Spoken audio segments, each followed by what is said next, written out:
How's it going, YouTube, and welcome to my unboxing and quick power up of the Samsung Galaxy Alpha.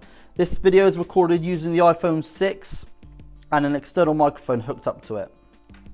So looking around the box, you can see Samsung Galaxy Alpha there with a big A.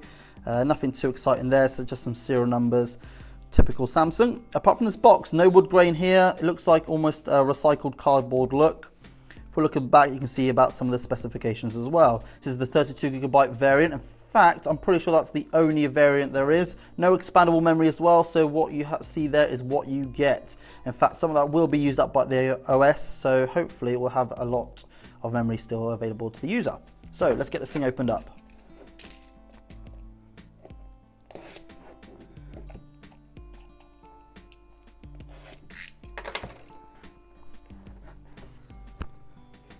And there it is. So we'll put that aside just for a second. I'll see what else we get in the box. So some manuals, nothing too exciting in there.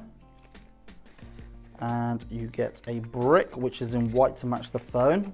So hopefully the black version and the blue version and things will have matching plugs. I can't see it myself, but you never know.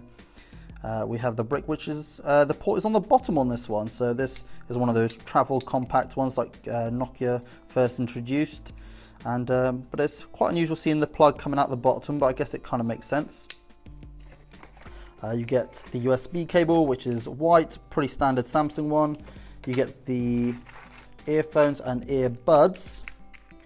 So the earphones are nothing special, and the battery, of course. So that is a user replaceable battery, and let's have a look at the milliamp hour on this one.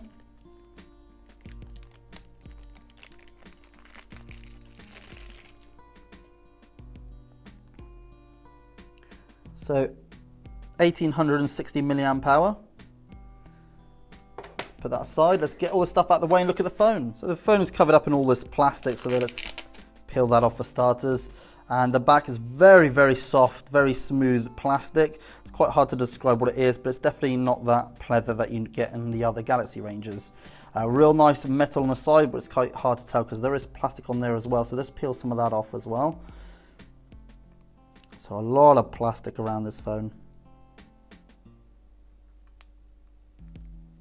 There you go, and it is really, really nice feeling. It feels just like the iPhone 5s actually, and 5Ss, very much like that, except a bit hollow at the moment because there is a notch there for the battery. So SIM card goes in there. This is one of Samsung's first phones to introduce the nano SIM card. So let's just pop this in there real quick and clip it back together. Work your way around the edges, make sure it's all clicked in, which looks like it is now. So about this phone, processor wise, it's running an octa-core processor, so 2 quad-core processors in this case. One of them is clocked at 1.3 gigahertz, so that's the low power battery saving processor, and the other one is at 1.8 gigahertz, and that is obviously the more powerful for gaming and video recording, of course. 2 gigabytes of RAM to help it speed along as well. It does have a 12 megapixel camera, which is capable of recording at 4K at 30 frames per second, 1080p at 60 frames per second, and 720p at 120 frames per second. Weight-wise, it's actually really, really light. It's surprisingly light, especially considering it's made out of metal on the sides. 115 grams, and it is also very, very thin, 6.7 millimeters thick, so nice and thin. Display is a 4.7-inch Super AMOLED display. Surprisingly, not a 1080p panel on this one. It is a 720p panel, but it's still got a decent PPI at 312. So let's pull this off and get this thing powered on.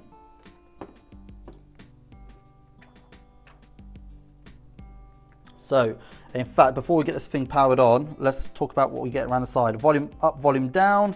If we look at the bottom, you can see there's a speaker grill and then micro USB port along with a microphone. Looks like these are for the antenna, it's quite hard to tell.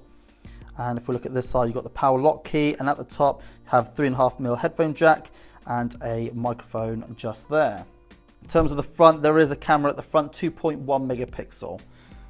So now let's get it powered on, press and hold. And here we go. So I'm going to quickly just run through this step just to get us set up.